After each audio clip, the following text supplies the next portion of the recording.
بسم اللہ الرحمن الرحیم ایاک نعبد و ایاک نستعین۔ میں آج اپنی پارٹی سے بھی اپنی قوم سے جو 3 ایشوز کے اوپر بات کرنا چاہتا ہوں۔ سب سے پہلے کہ 3 دن ہو گئے، پنجاب کی حکومت بھی ہماری ہے، تحریک انصاف کی کولیشن گورنمنٹ ہے، کیو لیگ کی، لیکن اس کے باوجود ابھی تک ہم FIR رجسٹر نہیں کروا پائے۔ اور FIR کیوں نہیں رجسٹر کروا پائے؟ کیونکہ وہ کہتے ہیں جی پرائم منسٹر کے خلاف تو ٹھیک ہے ہم تیار ہیں، انٹیریئر منسٹر کے لیے بھی ہم تیار ہیں، لیکن وہ جو army officer major general Faisal ہے اس کی نہیں آپ FIR کٹوا سکتے۔ تو میں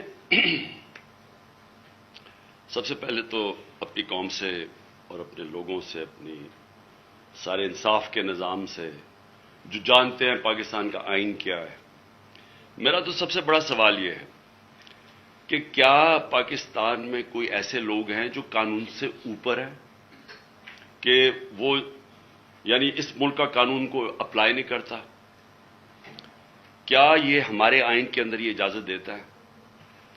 اور یہ ایک ex prime minister of Pakistan کہہ رہا ہے کہ یہ 3 لوگ ملوث ہیں، اور تفتیش میں جب ہوگی تو پتہ چل جائے گا ہے یا نہیں ہے، لیکن یہ تو میرا رائٹ ہے، یہ میرا حق ہے کہ مجھے پتا تھا کون اس میں ملوث ہے، میں چاہتا ہوں ان کی انویسٹیگیشن ہو، میں ان کے اوپر FIR کٹوانا چاہتا ہوں۔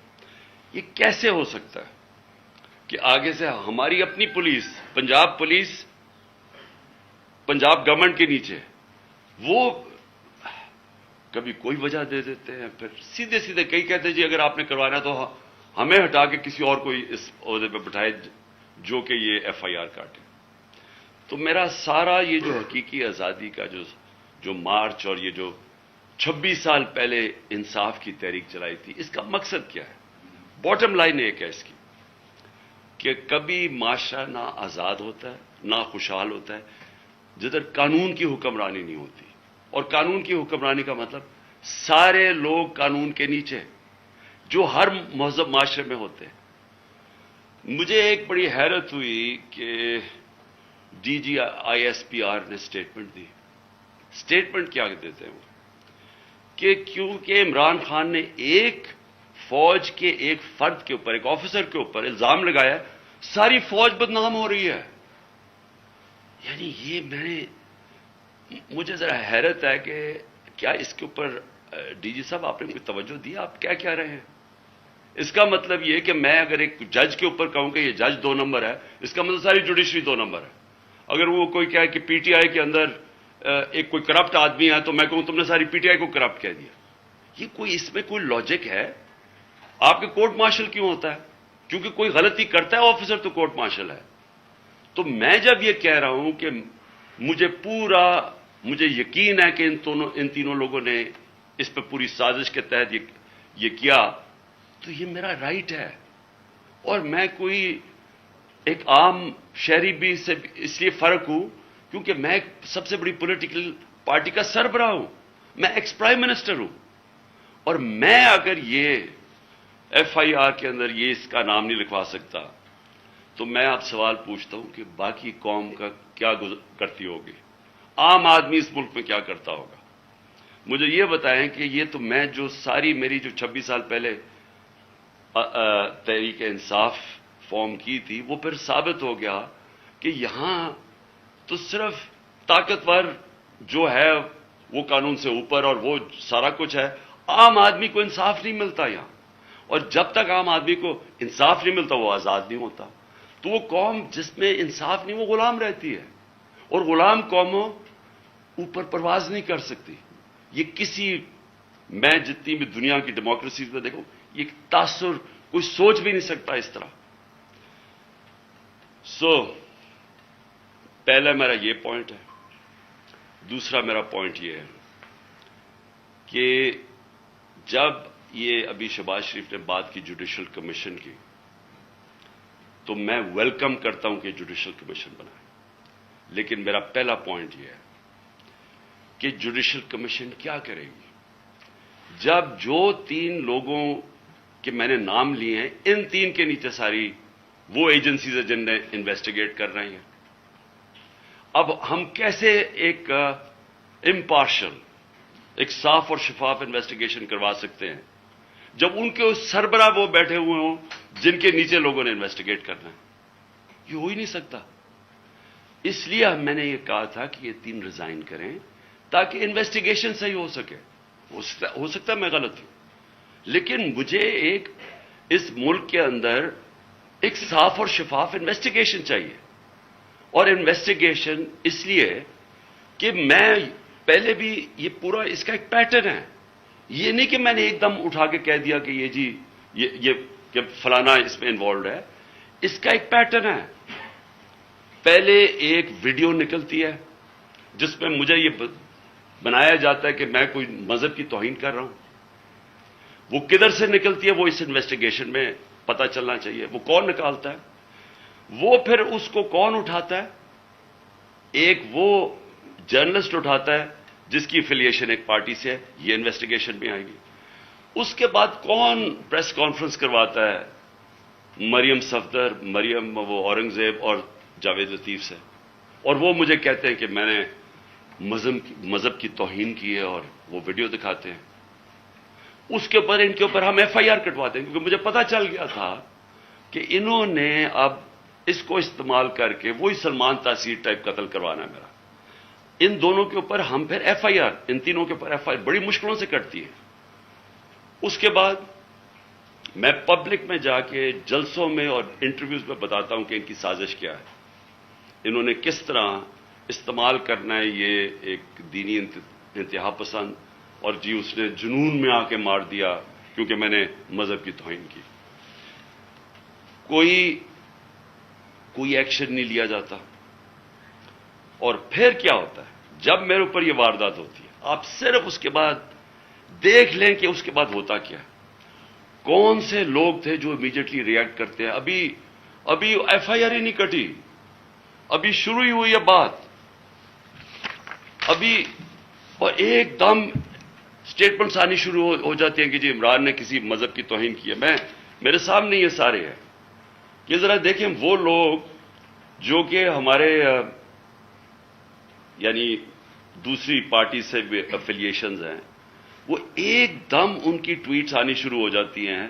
یعنی ابھی کوئی انویسٹیگیشن نہیں ہوتا اور وہ سارے یہی کہتے ہیں کہ ایک انتہا پسند نے کیا ہے. 6:01 پہ ایک ٹویٹ آتی ہے. وہ جس نے سب سے پہلے میرے اوپر یہ ساری کیمپین شروع کرتا ہے مذہب کی توہین، وقار ستی، وہ 6:02 پہ اس کی مرتضی سلنگی کی 2 منٹ پہ ٹویٹ آتی ہے. حامد میر کی 6:03 پہ آتی ہے. جیو نیوز کی 6:04 پہ آتی ہے. سما 6 بجے اس کی بھی 6:04. اس کے بعد یہ ہوتا کیسے ہے؟ وہ لوگ جو ایک دم ریئیکٹ کرتے ہیں جو کہ ایک اسکرپٹ کے اوپر چل رہے ہیں. نہیں، اس کے علاوہ کیا ہوتا ہے؟ وہ کیسے ہوتا ہے کہ گورنمنٹ ہماری، پولیس ہماری، لیکن اس کا انٹرویو کروا کے اور وہ لیک کیا جاتا ہے. وہ جو بندوق چلانے والا ہے، ایک دم اس کا انٹرویو لیک کیا جاتا ہے. کون؟ پولیس. ہم پولیس سے پوچھتے ہیں، وہ کہتے ہیں جی ہم کیا کریں، ہمیں پیچھے سے پریشر تھا.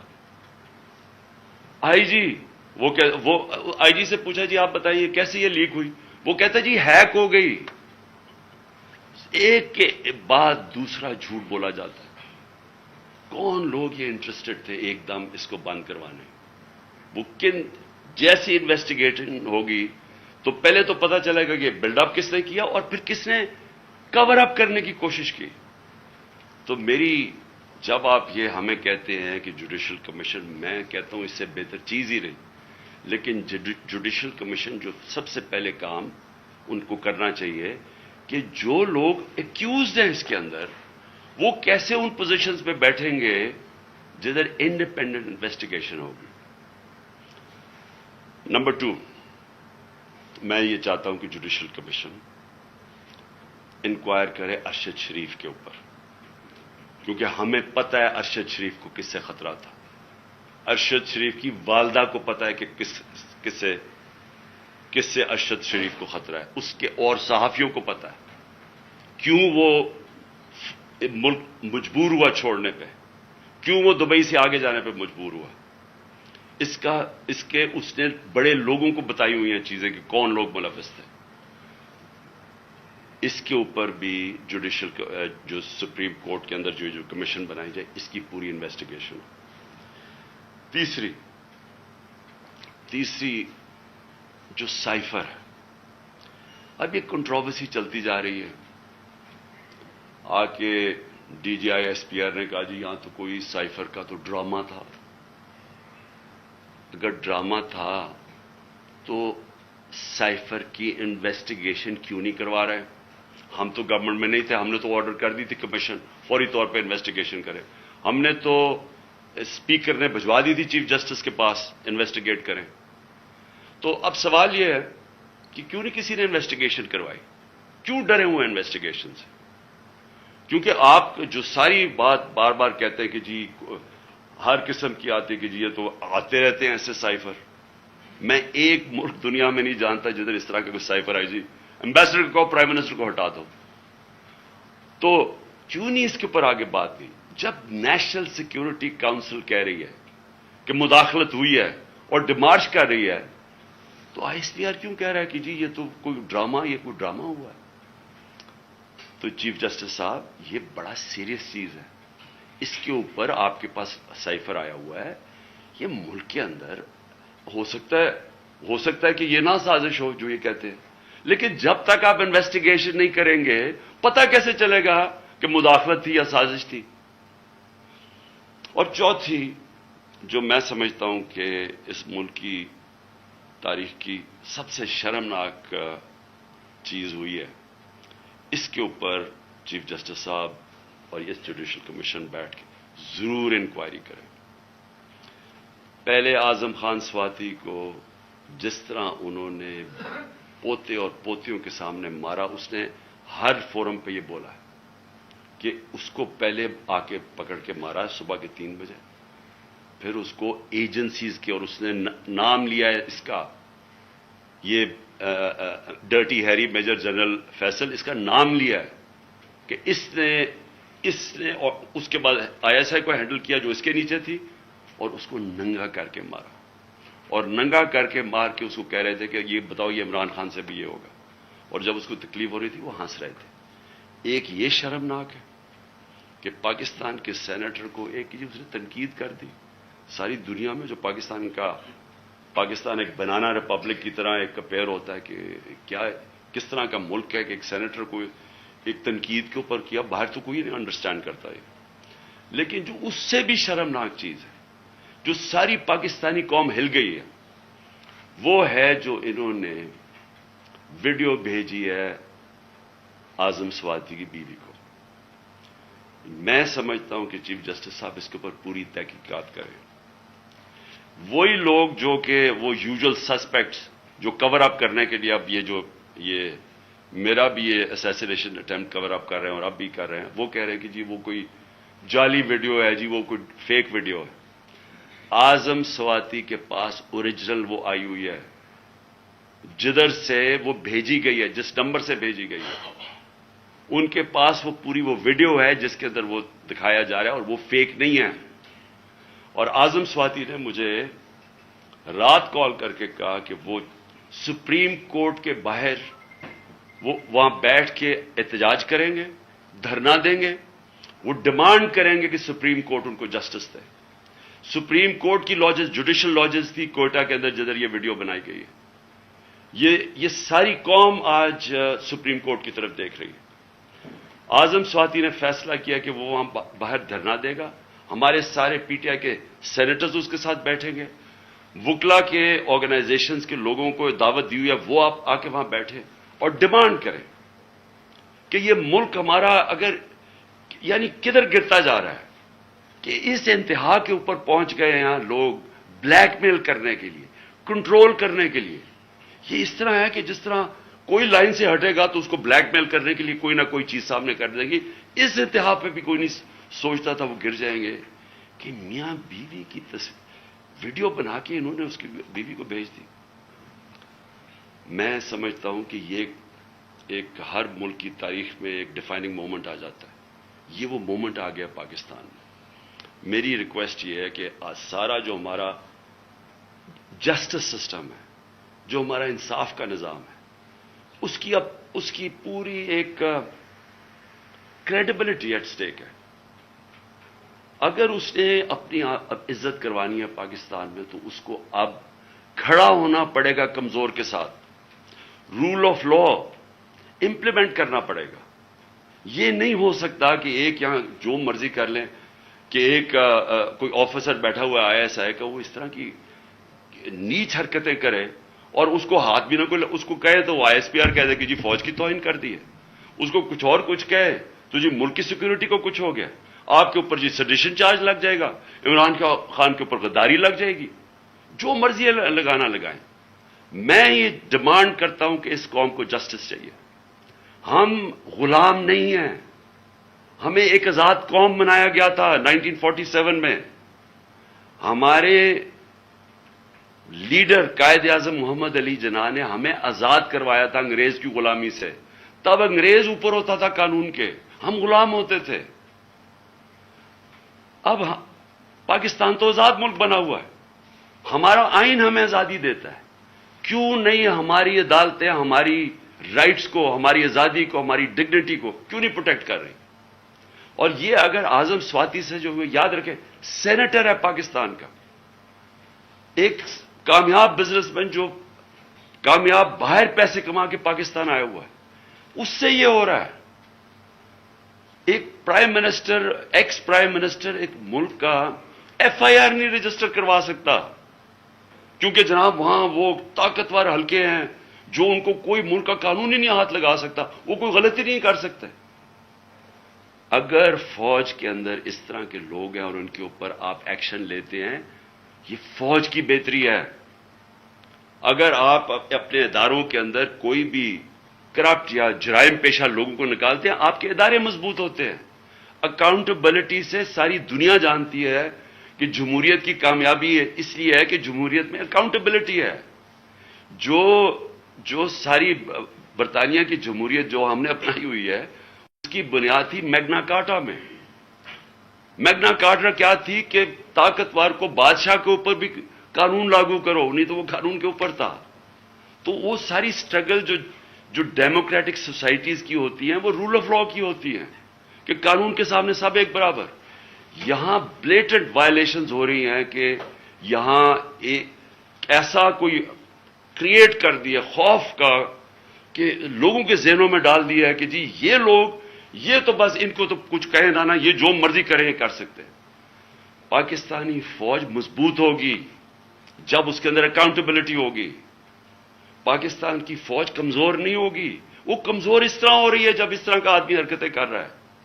تو میری ریکویسٹ یہ ہے کہ یہ جوڈیشل کمیشن بنے اور یہ چیزیں جو میں نے ابھی 4 پوائنٹس کہے ٹیک اپ کریں. اور میرا لاسٹ پوائنٹ, ہم نے فیصلہ کیا ہے کہ ہماری جو مارچ ہے اب وہ شروع ہوگی. منگل سے وہی وزیر آباد جدھر مجھے یہ گولیاں لگی تھیں اور ہمارے 11 اور لوگوں کو گولیاں لگی تھی اور جدھر معظم شہید ہوا تھا, ادھر سے ہی ہماری مارچ شروع ہوگی. میں ہر روز مارچ سے خطاب کروں گا یہاں سے, اور ہماری مارچ اگلے 10 سے 14 دن تک, اس کے بیچ میں سپیڈ کے اوپر ڈپینڈ کرتا ہے, یہ پہنچے گی پنڈی. سارے پاکستان سے وہ لوگ اسی ٹائم پہ نکلیں گے کہ ایک ٹائم پہ جب بھی ہم پلان کریں گے 10 اور 14 دن کے بیچ میں پنڈی پہنچنا. میں پنڈی خود ہوں گا اور ادھر سے سارے پاکستان کی جو لوگ جمع ہوں گے اس مارچ کو پھر میں لیڈ کروں گا. اور میں یہ اپنی ساری قوم کو آج کہنا چاہتا ہوں کہ آپ ساروں نے ایک چیز سمجھ لینی ہے کہ اگر ہم یہ خوف کے اندر آ کے, اور ہم نے یہ جو میں بار بار کہتا ہوں کہ لا الہ الا اللہ, کوئی نہیں ہے خدا سوائے اللہ کے, یہ ہمیں آزاد کرتا ہے, یہ ہمارا کلمہ ہمیں آزاد کرتا ہے. آپ جس وقت کسی سے ڈر کے اپنی آزادی کمپرومائز کریں گے, اپنے ضمیر کا سودا کریں گے، میری نظر میں وہ شرک ہے۔ یہ ساری قوم کے لیے آپ کہ ہمیں اب اس وقت سب کو یہ اپنا خوف ہٹانا چاہیے اور بتانا چاہیے کہ ہم انسان ہیں، ہم بھیڑ بکریاں نہیں ہیں۔ ہم یہ قوم پاکستان ایک بڑی خواب کا نام ہے، اور ہم یہ اس طرح کی جو حرکتیں ہو رہی ہیں پاکستان میں، اور جس نے ہمارے ملک کا سارا پوٹینشل ختم کر دیا ہے کہ ہم آج بیکاریوں کی طرح دنیا میں پھر رہے ہیں، اس کی یہ وجہ نہیں ہے کہ یہاں وسائل نہیں ہیں، اس کی وجہ یہ ہے کہ یہاں انصاف ہی نہیں ہے، اس کی وجہ یہ ہے کہ یہاں رول آف لا نہیں ہے۔ اور اس لیے یہ وقت ہے حقیقی آزادی لینے کے لیے۔ آپ میرے ساتھ سب آئیں، سارے پہنچیں۔ جب میں انشاءاللہ پنڈی سے شروع کروں گا، اپنی پارٹی کو جوائن کروں گا، جب یہ سب ہماری جی ٹی روڈ سے شاہ محمود قریشی لے کے آ رہے ہوں گے، اور پھر باقی ہمارے لیڈرز پرویز خٹک کے پی سے، اور سارے ہمارے لیڈرز ایک پورا انسانوں کا سمندر لے کے آ رہے ہوں گے پنڈی، اور پنڈی سے انشاءاللہ میں لیڈ کروں گا، اور اس کے بعد ہم آگے جائیں گے۔ تو میں اپنی قوم کو آخر میں کہنا چاہتا ہوں کہ لا الہ الا اللہ، کوئی نہیں ہے خدا سوائے اللہ کے۔ اس کا فیصلہ ہوتا ہے جب وہ اوپر لے کے جانا ہوتا ہے اس نے، کوئی آپ کو اس سے پہلے نہ اوپر لے جا سکتا ہے۔ اس کا جب فیصلہ ہو جاتا ہے نہ ایک منٹ آگے نہ پیچھے ہوتا ہے۔ یہ جب آپ کا ایمان ہو جاتا ہے آپ آزاد ہو جاتے ہیں۔ اس لیے یہ خوف کو ختم کریں کہ ڈرا کے دھمکا کہ ہم یہ کر دیں گے وہ کر دیں گے، اور ساری قوم کو اس طرح بھیڑ بکریوں کی طرح رکھنا، یہ کوئی زندگی نہیں ہے۔ میں بار بار کہہ رہا ہوں کہ میرے لیے غلامی کی زندگی سے بہتر موت ہے، اور میں یہ چاہتا ہوں کہ جب ہم سب میں یہ اسپرٹ آ جائے، یہ پھر ایک قوم وہ بنے گی جو اب تک نہیں بن سکی۔ پاکستان زندہ باد۔